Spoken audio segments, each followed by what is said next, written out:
Nalgonda, Khammam, Warangal graduate MLC ఉప ఎన్నికల్లో కాంగ్రెస్ అభ్యర్థి తీన్మార్ మల్లన్న గెలుపు ఖాయమన్నారు మంత్రి ఉత్తమ్ కుమార్ రెడ్డి.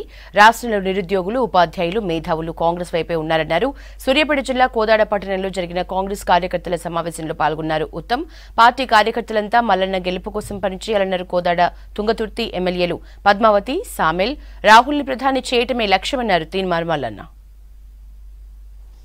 27వ తారీఖున వాళ్ళని ప్రోత్సహించి పోలింగ్ కాంగ్రెస్ అభ్యర్థి తీన్మార్ మల్లన్నకి ఓటు వేయించవలసిందిగా మీ అందరికీ నేను విజ్ఞప్తి చేస్తున్నాను. ఈ గ్రాడ్యుయేట్ ఎమ్మెల్సీ మనం ఉట్టిగానే ఊళ్ళో తిరిగితే లాభం లేదు.